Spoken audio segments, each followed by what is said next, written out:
seasoned Toastmasters, honored guests, and fellow Americans. It is with great pleasure that I stand here today and deliver my icebreaker speech titled, Why I Should Be the President of the United States of America. 77 years ago, our fathers forged on this continent a new nation, conceived in liberty and dedicated to the proposition that all men are created equal. And that's why we need a lady in the house. There are many reasons why I should be president. I was born in Fort Mill, South Carolina. Therefore, I possess the Southern charm and character with the Northern flair. I've worked many jobs in my life, in many fields. Is one of my favorite words. I should just let everyone know. In many fields since I was 14 years old.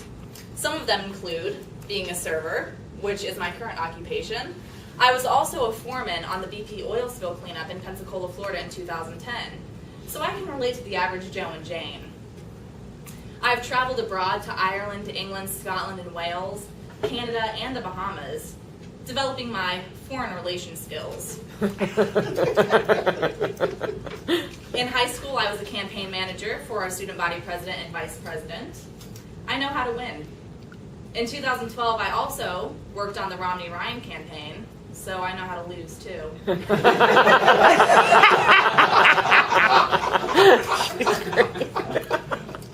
I feel that as president, it's important to speak a second language, so I became fluent in sarcasm. I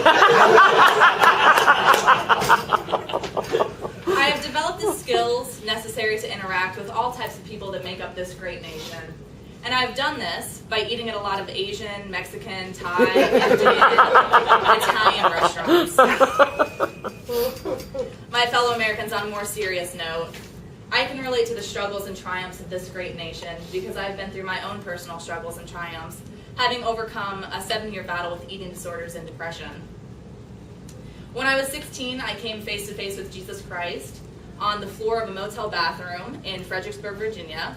And it was at that time that he came to me and revealed himself to me and let me know that he was real and that I had a greater purpose on this planet.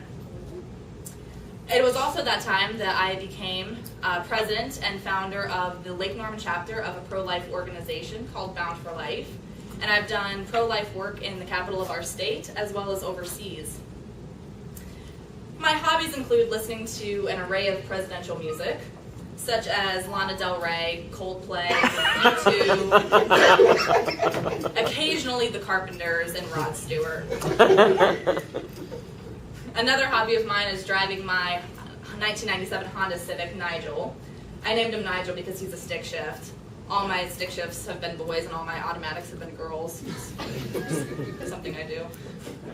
I love driving and I love shooting big guns and Glock 17s. My favorite gun is the AR-15.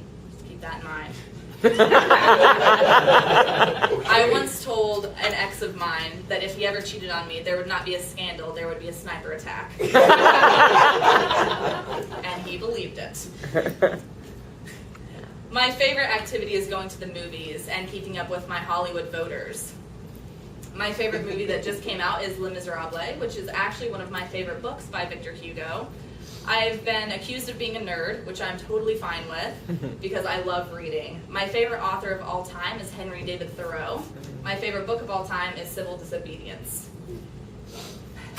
Fellow Americans, if you vote for me, you'll be voting for a pro-life, pro-God, pro-gun, pro-capitalism, hard-working, well-traveled winner.